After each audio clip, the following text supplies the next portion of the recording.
promise, I'm telling you tonight, is bigger than all of hell put together. Anybody believe that? Just one of the promises of God. And how do we count it all joy? How do we do that? By the application of the promises of God in our life. The Word in your heart is not just simply enough. It's not just simply enough to say, I know the Word. It has to be acted upon. We are to become doers and not just hearers of the Word of God. Everybody can hear, but we've got to apply it and say, look, I'm telling you right now, this works. I've come by tonight racing. I flew from Columbia, Missouri up to Milwaukee to come by tonight to tell you that the Word works. Anybody believe that? Amen. I cannot tell you that faith works tonight. And we put that together and we entrust that. And you know, and I there with my friend Pastor Ray and praying with him, his faith is still strong. Hallelujah. And we were praying and glorifying God. And he was saying amen. And he was just worshiping with the worship music that was being played today. Isn't that awesome that God knows the way that we take? And when He has tried us, we shall come forth as gold. And I'm glad that we can stand together and know that God is able to do exceeding abundantly above and beyond what we even ask or think. And that is according to the power that lives in us today. Somebody shout me one good amen. Amen. Amen. And so the Word of God in our hearts, and it's when we confess it and stand upon it and we act like the Word is true. Is the Word true? Yes, the Word is true. Hallelujah. Is the Word true? And in your mind you say, well, why isn't Pastor Ray healed? And I can't answer that question. I really can't. There are some things that are left in the hands of God. But I go back to what I know. And what I know is that by His stripes we were healed. By His stripes. I've seen God heal. I've seen God bless. I've seen Him heal people of cancer a number of times and watched Him heal paralytics. I've seen Him open blinded eyes. God is an awesome God, and we know that He's a healer. Right. And we ask, and that's what we struggle with a lot of times in our faith. And we say, well, why not? Why not? I don't know, but He knows, and He is wiser and smarter and greater than we will ever be. And what we do is put that into His hands and say, God, I may not understand it. I may not always agree with everything that you do, but I trust everything that you do. And I'm going to come right back to the Word of God and say that my God is still on His throne, and God is going to take care of every need. I believe we ought to praise Him tonight. Come on, church, let's praise Him. And I love this scripture because it talks about joy. You know, even in the trials and the tribulations, and joy is not a feeling, joy is a choice. We're not to ignore the temptation, but choose the Word of God over the temptations and over the trials. And if you choose temptations and trials above the Word of God, you're not going to come through successfully. If you always look at your circumstances and the trials and the situations, you'll not come through successfully. And Paul said, I count it joy. He said, I reckon, that the troubles and the trials in Romans chapter 8 and verse 18, the trials and the tribulations and the situations of this life are not to be compared to the glory that God has for us. They're not to be compared. And this world down here is a hand's breadth. We don't like to hear that a lot of times, but because people come so just attached to this world and involved in this world, but it's a hand's breadth. It's a vapor, the Bible says, coming off of a tea kettle or something, and it's there for a moment and then it disappears. That's what this life is. But eternity is forever and forever and forever and forever. And we run our race down here. But when our race is ran down here, I'm telling you, we're going to get out of here and live in the presence of God forever and forever and forever. And that's the hope that God has given unto us. Hallelujah. Hallelujah. You know what Pastor Ray has preached in this pulpit since he started this church? You got to have hope beyond this world. Amen. That's right.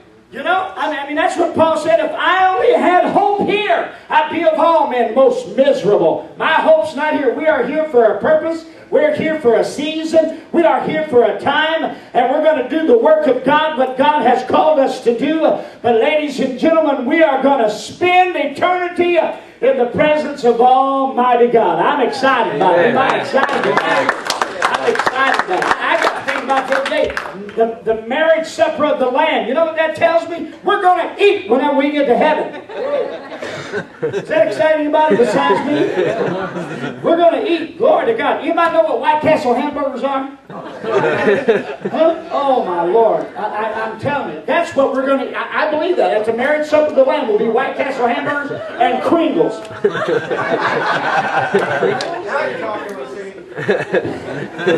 And we're going to have a great time. Hallelujah.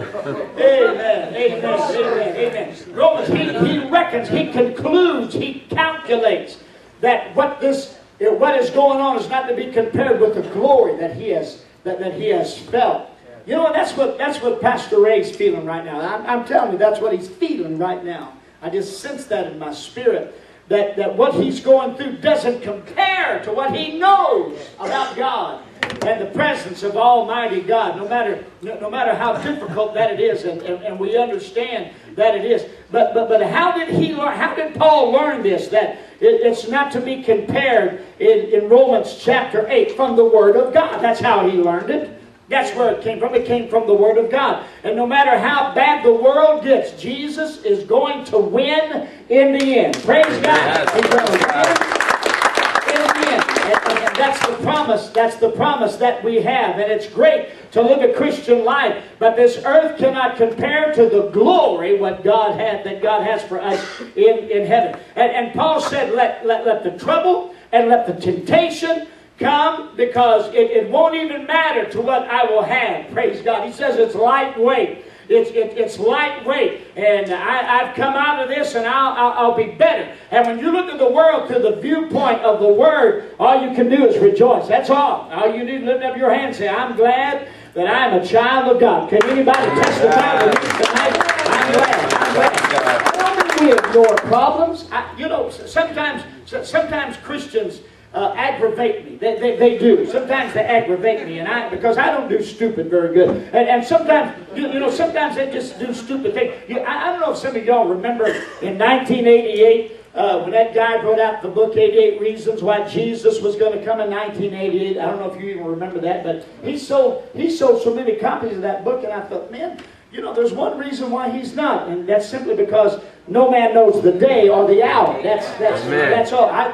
I should have wrote a book and just put that on one page and sold that, Here's why he's not going to do this. And Christians bought into that. You know what they've done? They sold their homes. They ran up the big bills on their credit cards. They did all of that, thinking he's going to come in October 1988. And when he didn't come, and even if that was the plan of God, that God said, I'm going to come in 1988, I think when all those dumb people got out there and ran up their credit cards and did all of this and thought they were just going to get by, that God said, I'm going to wait so they'll have to pay their bills. And so we don't ignore problems. We just choose the Word of God over the problems. You don't ignore your bills. You don't look at your bills and say, well, I'm believing God. I know that God, because I have God's favor on my life and I'm blessed and I'm not going to worry about these bills. No, you got to worry about your bills. You got to pay your bills. You got to take care of everything and feed your family. That's not spiritual. Saying, I'm not going to pay attention to these. I'm confessing that these are not my bills. They're your bills. I'm just confessing that these are not. You can confess all you want to, but that little envelope's going to come with that window in it, and the one with the string around the finger said, "Did you forget?" Or the one says, elephants forget, but elephants never forget, but sometimes people do. If I ever got those, I got those. Hallelujah. That's not spiritual. That's not spiritual. That's not going to happen. I don't have to deal with it. That's not spiritual. That's dumb. That's dumb. I have no other way to say that. And faith is not ignoring your problems. Right. Amen. Faith is not looking at the sickness that is in your body and saying, I don't have a problem. We have to face things to fix them. And we understand the significance of doing that. And Pastor Ray has been such a man, what a witness and what an inspiration and what a testimony of trusting God in the midst of the storm. And then we come, well, whose report are we going to believe? Right. The Word of God? Are we going to believe God's report? The greater